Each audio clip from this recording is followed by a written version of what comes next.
अस्सलाम वालेकुम दोस्तों, मैं हूं फैसल अहमद और आप देख रहे हैं इंस्ट्रूमेंट एक्सपर्ट चैनल। जैसे कि आज हमारे पास एक डेमो के वाल के ऊपर मसला आया था कि डीसीएस से ऑपरेट नहीं हो रहा था, उस पर फॉल्ट आ गया था। तो हमने लोकल पे आके चेक किया कि इस पर क्या मसला है, उसके बाद इसकी आइडेंटिफिकेशन कैसे होगी और उसके बाद इस पर हम फॉल्ट को एक्नॉलेज कैसे करेंगे। ये सारा प्रोसीजर आज मैं आपको बताऊँगा। हम काम कर रहे हैं डेमो मोटराइज वाल पे, तो मैंने सोचा कि आपको इसमें बता दूं कि इसमें क्या फॉल्ट है। और लोकल पे जैसे हमने चेक किया तो इस पर ओपन टार्क लिमिट पे जो है वो एक फॉल्ट आ रहा था, ओपन टार्क। तो उसको हमने रीसेट किया। तो आइए आपको प्रोसीजर दिखाते हैं कि किस तरह हमने इसको रीसेट किया और उसके बाद किस तरह फॉल्ट को रेक्टिफाई करते हैं।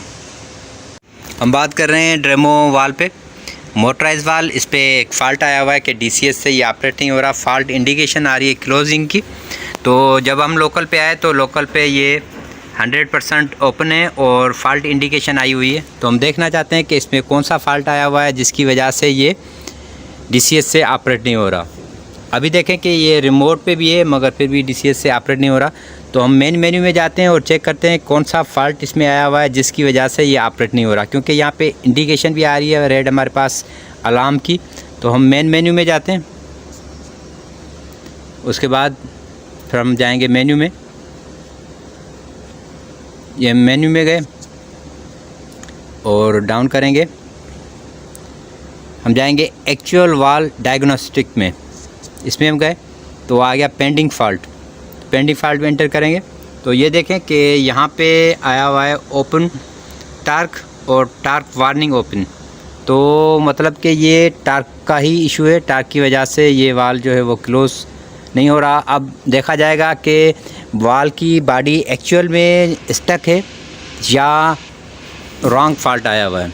तो इसको डायग्नोस्टिक करने के लिए ये होता है कि हम यहाँ से एक तो सबसे पहले हम फॉल्ट को यहाँ से एक्नॉलेज करेंगे। जैसे हम यहाँ पे ये मेन मेन्यू में हम जाएंगे फॉल्ट देखने के लिए और फॉल्ट को एक्नॉलेज करने के लिए। ये मेन मेन्यू के नीचे ही है फॉल्ट एक्नॉलेज। तो फॉल्ट एक्नॉलेज करेंगे हम, तो जो फॉल्ट आया हुआ है टेम्प्रेरी तो वो रिमूव हो जाएगा। उसके बाद फिर हम वाल को ट्रेवल कराएंगे, कमांड देंगे यहाँ से लोकल से और ऑपरेट कराएंगे। देखेंगे कि अगर फॉल्ट रिमूव हो जाता है तो इसका मतलब कि ये वाल में काफ़ी देर ओपन होने की वजह से या क्लोज़ होने की वजह से अगर ऑपरेट ना हो तो उसमें ये टार्क का मसला आ जाता है, क्योंकि वाल जो हैं वो स्टक होते हैं या काफ़ी देर बंद होने की वजह से।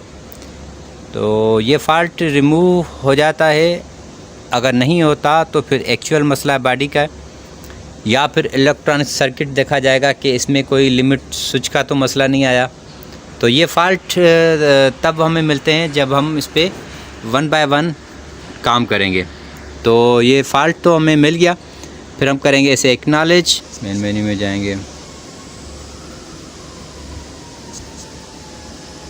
Fault acknowledge.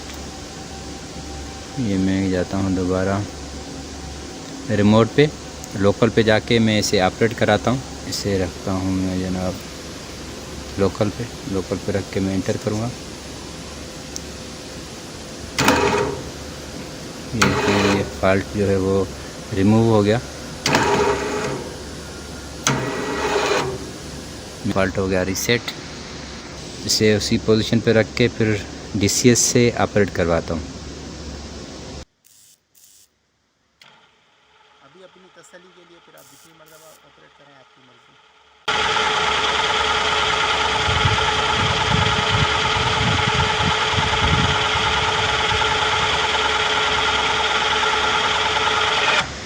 ओके, अब मैं सेटिंग चेक करता हूँ कि इसका टार्क कितना रखा हुआ है। मैं जाऊँगा मोड में, लर्न मोड में, उसके बाद फिर मैं शॉर्ट मोड में जाऊँगा और क्लोज डायरेक्शन क्लॉकवाइज रखी हुई है। स्विचिंग ऑफ मोड रखा हुआ है, final limit switch, trip torque रखा हुआ है, close 60, open torque 60, clear position. जब हमने पोजीशन सेट करनी हो तो न्यू पोजीशन के लिए हम क्लियर करते हैं, क्लियर ओपन, क्लियर। अब ये सेट क्लोज़ के जैसे मैंने क्लोज़ किया तो यहाँ पे हम अगर एंटर करूँगा तो ये सेट हो जाएगा इसी पोजीशन पे। हम चाहते हैं कि अगर सेट पोजीशन दोबारा हमने रीसेट करनी हो तो दोबारा इसको क्लोज़ करके और यहाँ से मैं एंटर कर दूँगा तो ये पोजीशन सेट हो जाएगी। इसी तरह ओपन पोजीशन है कि मैंने इतना ओपन किया, मैं चाहता हूँ यहाँ पे मैं इसकी सेट ओपन कर दूँ तो यहाँ पे ये सेट ओपन हो जाएगा। ये मैं आपको बता रहा हूँ ड्रेमो वाल की लिमिट सेट।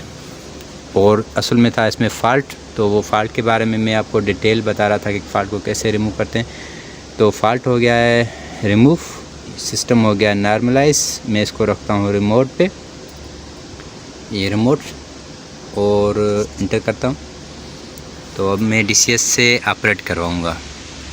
ये था एक वाल के बारे में आपको बताना कि अगर फ़ॉल्ट आ जाए DCS से तो लोकल पे क्या क्या इशू हो सकते हैं।